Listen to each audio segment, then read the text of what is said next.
एक माँ की 3 जवान बेटियां थीं, बेहद खूबसूरत और आकर्षक। उनकी सुंदरता ऐसी थी कि गांव का हर युवक उन्हें देखकर मोहित हो जाता था। लेकिन दुर्भाग्यवश उनकी यही सुंदरता उनके लिए सबसे बड़ा अभिशाप बन गई। तीनों बहनों के बीच हर दिन इसी बात को लेकर झगड़ा होता। कौन सबसे सुंदर है? मैं सबसे सुंदर हूं। नहीं, मेरी आंखें सबसे प्यारी हैं। तुम लोग बस सपने देखती रहो। असली सुंदरता मुझ में है। इस रोज रोज के झगड़े से परेशान होकर उनकी मां ने एक योजना बनाई। उसने गांव के एक गरीब अनाथ लड़के को बुलाया और अपनी बेटियों से कहा, तुम में से कौन इस लड़के से शादी करना चाहेगी? पहली बेटी ने नाक सिकोड़ते हुए कहा, इस बदसूरत भिखारी से। मां, क्या आप पागल हो गई हैं? मैं तो किसी अमीर लड़के से ही शादी करूंगी।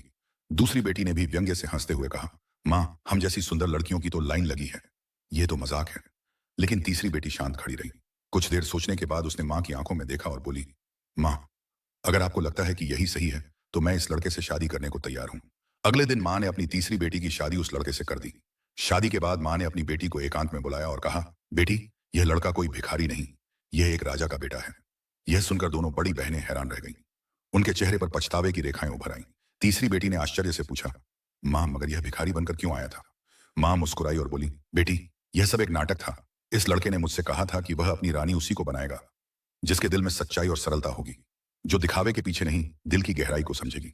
सच्ची सुंदरता वह होती है जो बाहर नहीं, दिल में बसती है। और यही सुंदरता जीवन भर साथ निभाती है।